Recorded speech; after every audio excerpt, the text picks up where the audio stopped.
अस्सलाम वालेकुम। Database management system एक ऐसा सॉफ्टवेयर है जिसके बहुत सारे एडवांटेजेस हैं, जबकि फाइल मैनेजमेंट सिस्टम के अंदर वो डिसएडवांटेजेस के तौर पे हमारे पास आते हैं।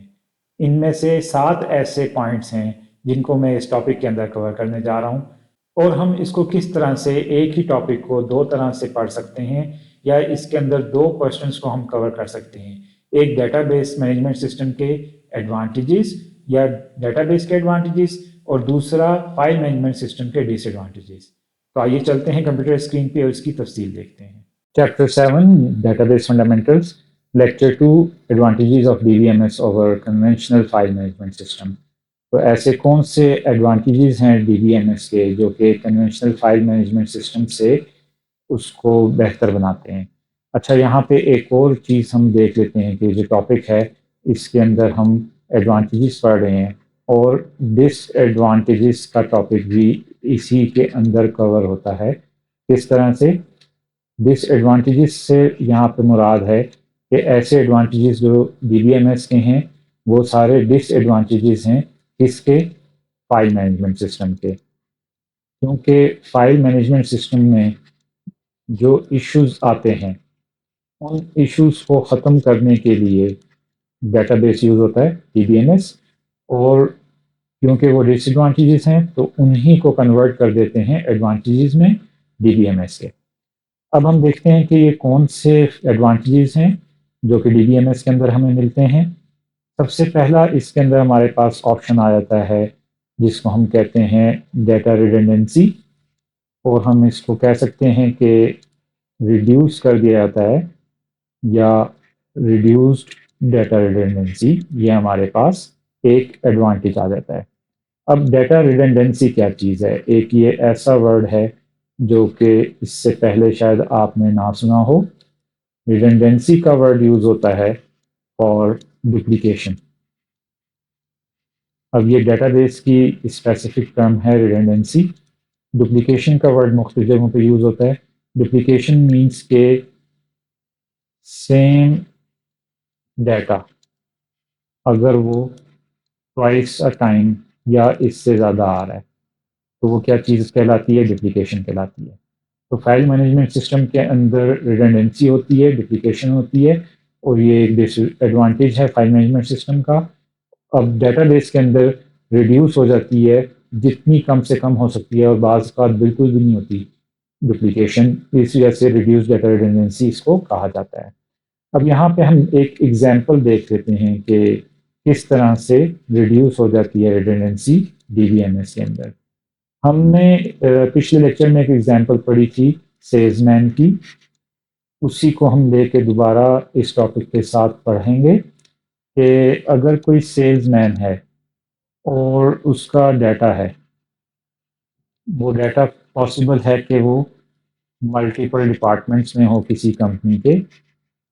किस तरह से पॉसिबल है कि वो डाटा हो सेल डिपार्टमेंट के अंदर जहाँ पे के सेल को नोट किया जाता है। अब सेल्समैन का main purpose, main working sale department के साथ ही है। लेकिन इसी तरह अगर हम देखते हैं कि एचआर डिपार्टमेंट है, या हम इसको कहते हैं कि पर्सोनल डिपार्टमेंट है, जिसके अंदर डाटा मौजूद होना चाहिए किसी भी सेल्समैन का किसी कंपनी के अंदर। तो अब पर्सोनल डिपार्टमेंट के अंदर भी डाटा अगर मौजूद है और दोनों जगहों पे सेम डाटा है, like it can be a name of salesman, नाम उसका हो सकता है, उसका फ़ोन नंबर हो सकता है, उसका ईमेल एड्रेस हो सकता है, उसका रेजिडेंशियल या पोस्टल एड्रेस हो सकता है। अब ये चीज़ें अगर सेल डिपार्टमेंट के पास हैं ट्रेडिशनल फाइल सिस्टम में और पर्सोनल डिपार्टमेंट के पास भी हैं, तो इनके अंदर डुप्लीकेशन आ जाएगी कि सेम ही डाटा दोनों के पास आ रहा है। जबकि डाटाबेस के अंदर ऐसा नहीं होगा। सेल डिपार्टमेंट और पर्सोनल डिपार्टमेंट के लिए एक ही सिंगल टेबल बनेगा। मोस्टली हम टेबल की टर्म यूज़ करेंगे जो कि आगे एक्सप्लेन होगी। उस सेम टेबल के अंदर ये सारा डाटा अवेलेबल होगा और दोनों डिपार्टमेंट इसी एक टेबल को एक्सेस करेंगे। वहीं से पर्सनल डिपार्टमेंट भी डाटा लेगा और वहीं से सेल डिपार्टमेंट भी डाटा लेगा।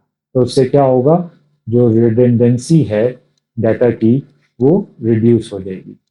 तो ये पहला एडवांटेज यहाँ पे हमें डेटाबेस का मिलता है। इसके बाद हम नेक्स्ट एडवांटेज देखेंगे कि कौन सा है डेटाबेस का। इसको हम कहते हैं डेटा कंसिस्टेंसी। तो सेकंड ऑप्शन हमारे पास आ जाती है डेटा कंसिस्टेंसी। अब डाटा कंसिस्टेंसी क्या चीज़ है? इसको हम कहते हैं कि हमारे पास जो डाटा है वो कंसिस्टेंट होगा।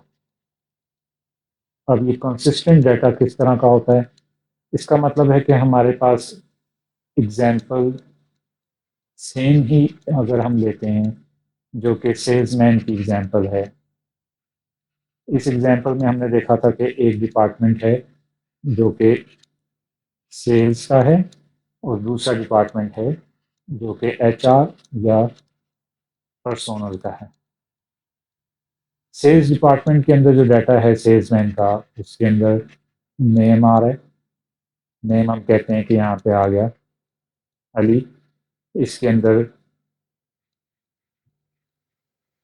फ़ोन नंबर आ रहा है, that can B N0312345678 9।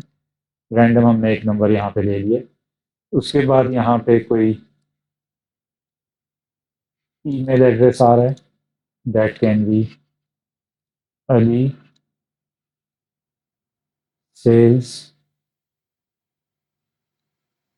Salesman at gmail.com। Okay, ये तीन हमारे पास चीज़ें अभी हम दे लेते हैं कि यहाँ पे आ रही हैं। पर्सनल डिपार्टमेंट में भी हमारे पास नेम तो सेम ही आएगा पर्सन का, वो चेंज नहीं हो सकता, अली।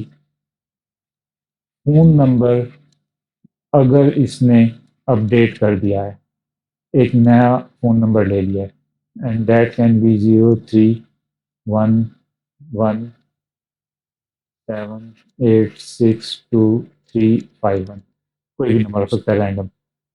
एंड ईमेल भी मोस्टली चेंज नहीं होता, एक ही ईमेल एड्रेस यूज़ किया जा रहा होता है। तो ईमेल एड्रेस अगर हम कहते हैं कि सेम आ जाता है, that is Ali salesman at gmail.com। So अब दो जगहों पे डाटा पड़ा होने से क्या नुकसान है? अगर दो जगह पे इसको सेव किया जाएगा और सिर्फ एक ऑप्शन इसके अंदर चेंज हो रही है फ़ोन नंबर की। अब ये दो डिफरेंट फ़ोन नंबर आ गए।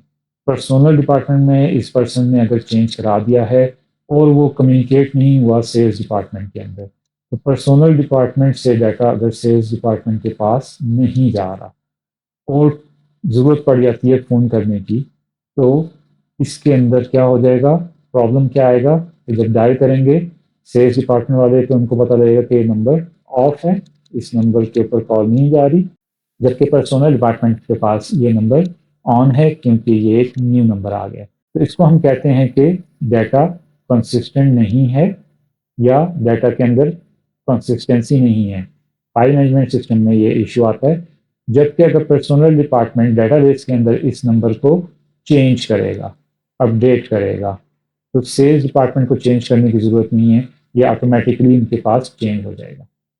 That is called data consistency, जो कि एडवांटेज है डीबीएमएस का, और इनकंसिस्टेंसी जो कि डिसएडवांटेज है फाइल मैनेजमेंट सिस्टम का। अब हम देखते हैं कि नेक्स्ट हमारे पास थर्ड ऑप्शन पे कौन सा पॉइंट आता है। इसको हम कहते हैं नो प्रोग्राम डाटा डिपेंडेंसी। अब ये क्या चीज़ है कि नो प्रोग्राम डाटा डिपेंडेंसी किसको कहते हैं? प्रोग्राम हमारे पास क्या चीज़ होती है? प्रोग्राम हम कहते हैं किसी भी सॉफ्टवेयर को। तो सॉफ्टवेयर के ऊपर अगर डिपेंडेंसी नहीं होती, तो ये एक बहुत बड़ा एडवांटेज है किसका? डीबीएमएस का। जबकि ये डिपेंडेंसी अगर आ रही है, किस चीज़ की डिपेंडेंसी आ रही है? प्रोग्राम की। ये हमारे पास एक डिसएडवांटेज आ जाता है फाइल मैनेजमेंट सिस्टम का। अब इसमें होता क्या है, अगर कोई फाइल मैनेजमेंट सिस्टम है और उसके अंदर फाइल्स बनाई जा रही हैं, फाइल्स सेव की जा रही हैं, और लेट से हम कहते हैं कि ये फाइल्स बन रही हैं एक्सेल के अंदर। और एक्सेल में भी अगर हम कहते हैं कि ये सॉफ्टवेयर है जिसका वर्जन है 2005, दैट्स एन ओल्ड वर्जन। अब ये फाइल्स अगर किसी और कंप्यूटर के ऊपर, किसी और डिपार्टमेंट में, किसी और जगह पे शिफ्ट की जाएं और वहाँ पे कोई सॉफ्टवेयर अगर यूज़ हो रहा है जो कि एक्सेल का सॉफ्टवेयर है, लेकिन वो माइक्रोसॉफ्ट का नहीं है, ओपन ऑफिस का सॉफ्टवेयर है, जबकि यहाँ पे ये जो एक्सेल यूज़ हो रहा है ये माइक्रोसॉफ्ट ऑफिस का है। तो क्या होगा, अब जो ओपन ऑफिस की फाइल है उसकी फाइल की टाइप डिफरेंट है, जबकि माइक्रोसॉफ्ट ऑफिस की जो फाइल है उसकी टाइप डिफरेंट है। तो इन दोनों के अंदर अब क्या चीज़ आ गई कि ये दोनों आपस में मैचअप नहीं करेंगे, डिपेंडेंसी आ गई प्रोग्राम की। या तो जहाँ पे आप शिफ्ट करें वहाँ भी एम एस ऑफिस को हमें इंस्टॉल करना पड़ेगा, या फिर हमें फाइल को चेंज करना पड़ेगा ओपन ऑफिस की टाइप के ऊपर। तो इसको कहते हैं डिपेंडेंसी ऑफ प्रोग्राम। जबकि जब DBMS यूज़ होगा और हम यूज़ कर रहे हैं माइक्रोसॉफ्ट एक्सेस, या हम यूज़ कर रहे हैं ऑरेकल, या कोई भी और DBMS हम यूज़ करते हैं, और इसके अंदर हम एक डेटाबेस बना देते हैं और उस डेटाबेस को हम एक एग्जीक्यूटेबल फाइल बना देते हैं।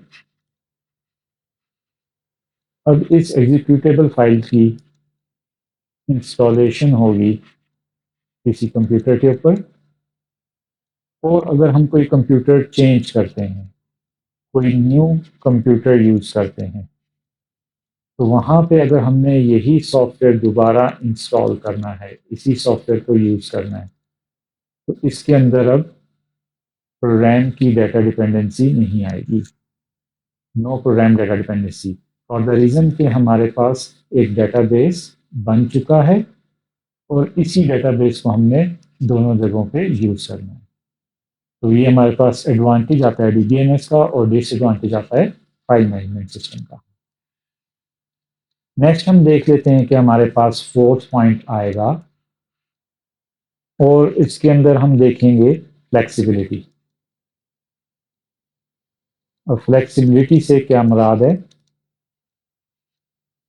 फ्लेक्सिबिलिटी का मतलब है कि अगर एक फाइल मैनेजमेंट सिस्टम है, उस फाइल मैनेजमेंट सिस्टम के अंदर फ्लेक्सिबिलिटी नहीं होती, फॉर द रीज़न के उसके अंदर जो फाइल्स हैं उनसे अगर हमने कोई डाटा एक्सट्रैक्ट करना है और उससे हमने कोई रिपोर्ट बनानी है, कोई नए तरीके से हमें डाटा की रिपोर्ट चाहिए, तो फाइल मैनेजमेंट सिस्टम के अंदर काफ़ी ज़्यादा प्रोसेसिंग करनी पड़ेगी, काफ़ी ज़्यादा वर्किंग करनी पड़ेगी, उसमें डाटा को हमें मैनिपुलेट करना पड़ेगा और एक नए सिरे से न्यू फाइल का सेटअप बनाना पड़ेगा, एक न्यू फाइल का आप कह लें कि इसकी अरेंजमेंट करनी पड़ेगी। उससे क्या होगा? A lot of working, and अगर काम बहुत ज़्यादा है तो उसके अंदर हमें टाइम भी काफ़ी ज़्यादा चाहिए, मोर टाइम चाहिए। इसको कहते हैं कि फ्लेक्सिबिलिटी का ऑप्शन फाइल मैनेजमेंट सिस्टम के अंदर नहीं है, या ये इसका एक डिसएडवांटेज आ जाता है। जबकि डेटाबेस के अंदर अगर आपने यही काम करना है, तो डेटाबेस के अंदर क्या होता है, आपके पास डिफरेंट टूल्स होते हैं, इसके अंदर आप डाटा को मैनिपुलेट कर सकते हैं और डाटा को मैनिपुलेट करने के बाद आप एक्सट्रैक्ट कर सकते हैं अपनी रिक्वायर्ड इंफॉर्मेशन या अपनी रिक्वायर्ड रिपोर्ट, और ये सारा काम आप बहुत ही कम टाइम, मिनिमम टाइम के अंदर कर सकते हैं। क्यों? आपको ये सारी वर्किंग नहीं करनी पड़ेगी जो कि फाइल मैनेजमेंट सिस्टम के अंदर होती है। इस वजह से जो डेटाबेस है वो फ्लेक्सिबल है, उसके अंदर फ्लेक्सिबिलिटी है, ये इसका एक बहुत बड़ा एडवांटेज है, जबकि फाइल मैनेजमेंट सिस्टम के अंदर फ्लेक्सिबिलिटी नहीं है, डिसएडवांटेज है।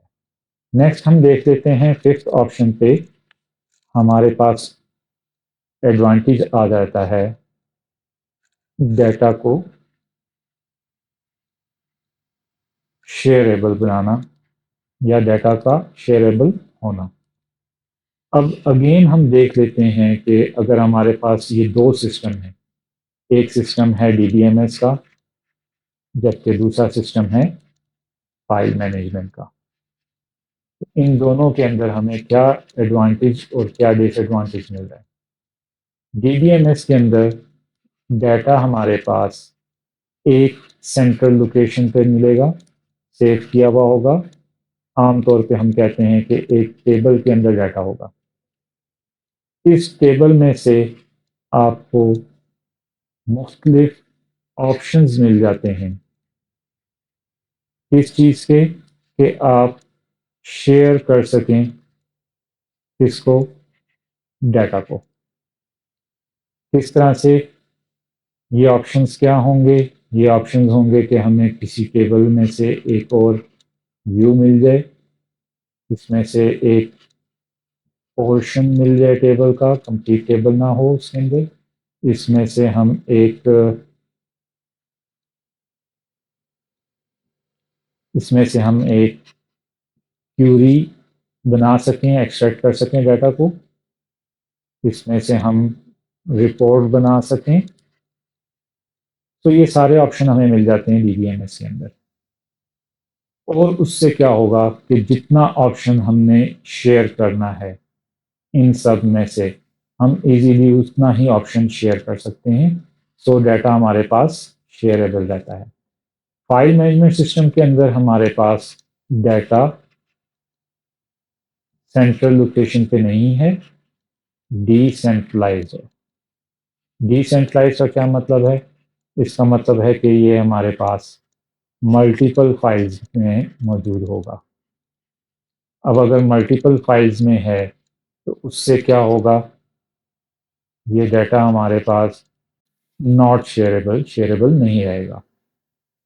इसका क्या रीज़न है कि हो सकता है कि वो डाटा रिडेंडेंट है या उसके अंदर इनकन्सिस्टेंसी है, और अगर हम उसको शेयर करते हैं तो हमें उसकी एक और कॉपी बनानी पड़ेगी या हमें उसको प्रिंट आउट लेना पड़ेगा। तो इस इन सारे रीजंस की वजह से इसकी डाटा शेयरिंग ईजी नहीं है, डिफ़िकल्ट है, या समटाइम्स पॉसिबल भी नहीं होती। तो ये एडवांटेज एंड डिसएडवांटेज हमें डीबीएमएस और फाइल मैनेजमेंट सिस्टम में मिलता है। अब हमारे पास नेक्स्ट ऑप्शन आ जाता है जिसके अंदर हम देख सकते हैं कि ये सिक्स्थ हमारे पास एडवांटेज या डिसएडवांटेज मिलेगा, और ये है हमारे पास बैकअप एंड रिकवरी का। बैकअप एंड रिकवरी एक बहुत इम्पॉर्टेंट फीचर है जो कि डीबीएमएस के अंदर बहुत इजीली और बहुत इफेक्टिवली अवेलेबल है, जबकि फाइल मैनेजमेंट सिस्टम के अंदर ये एक डिसएडवांटेज है या इसको मेंटेन करना एक इशू है। अब डीबीएमएस हमारे पास एक कंप्लीट सॉफ्टवेयर है जिसके अंदर हम यूज़ करते हैं डेटाबेस, और उस डेटाबेस को बैकअप करने के लिए या रिकवरी के लिए डिफरेंट टूल्स अवेलेबल होते हैं,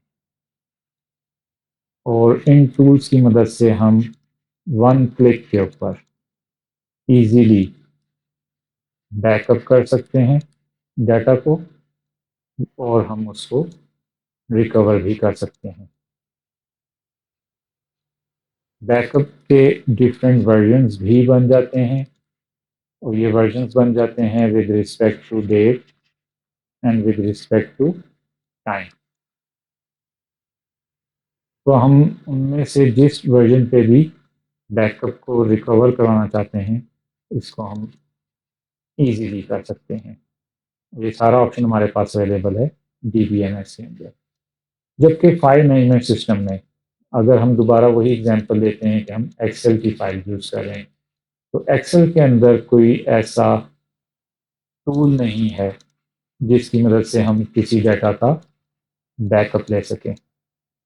और अगर हमारी फाइल किसी तरह से चेंज हो जाती है या हमारी फाइल किसी तरह से डिलीट हो जाती है, तो इसको वापस रिकवर करने का कोई प्रॉपर मेथड नहीं है। सो एक डिसएडवांटेज है फाइल मैनेजमेंट सिस्टम का। हाँ, देर आर डिफरेंट मेथड्स कि अगर हम फाइल मैनेजमेंट सिस्टम भी कर रहे हैं और उसके अंदर हमने डाटा का बैकअप लेना है, तो हम इसको मैन्युअली कर सकते हैं। और इस मैनुअल प्रोसीजर के अंदर हमको याद रखना पड़ेगा, वी हैव टू मेमोराइज कि हमने बैकअप करना है, कब करना है, कितना करना है, कितनी फाइल्स बनानी है। फिर इसके अंदर अगर मल्टीपल फाइल्स बनेंगी तो उसमें डुप्लीकेशन आ जाएगी, और किस टाइम पे या किस डेट पे कौन सी फाइल हमने मेंटेन की थी, उसके लिए पॉसिबल होता है कि डिफरेंट फोल्डर्स बनाए जाएं। So it's a very hectic work, एक मुश्किल काम है, एक हेक्टिक काम है।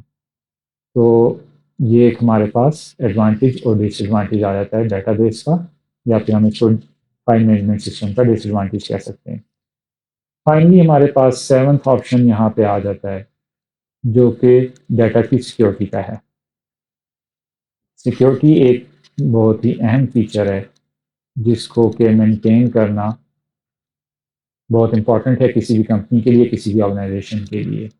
एंड अगेन जब हम DBMS की बात करते हैं, तो इसके अंदर हमारे पास टूल्स हैं, इसके अंदर हमारे पास प्रोसीजर्स हैं जिसकी मदद से हम सिक्योर कर सकते हैं अपने डाटा को। इसके लिए पॉसिबल है कि पासवर्ड यूज़ किया जाए, यूज़र नेम एंड पासवर्ड कह सकते हैं इसको।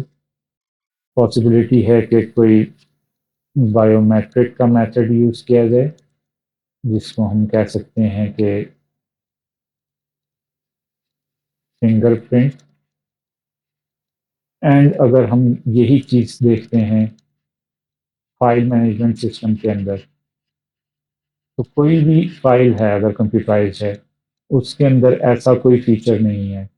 अगेन अगर मैं एक्सेल की ही फाइल ले रहा हूँ, यहाँ पे मेरा माइक्रोसॉफ्ट के साथ, ऑफिस के साथ कोई इख्तलाफ नहीं है, ये एक बहुत ही अच्छा सॉफ्टवेयर है, बहुत ही यूजफुल सॉफ्टवेयर है। बट एक्सेल की एग्जांपल मैं इसलिए ले रहा हूँ कि मोस्टली ऑर्गेनाइजेशन एक्सेल के अंदर काम करती हैं जो DBMS को यूज़ नहीं कर रही होती। तो Microsoft is a very effective software, बहुत ही अच्छा सॉफ्टवेयर है और इसमें हम डाटा को मेंटेन कर सकते हैं।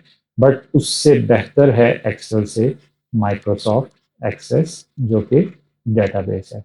तो माइक्रोसॉफ्ट का ही सॉफ्टवेयर माइक्रोसॉफ्ट एक्सेस, जो कि इससे हज़ार दर्जे बेहतर है। किस पर्पज़ के लिए? डेटाबेस के लिए।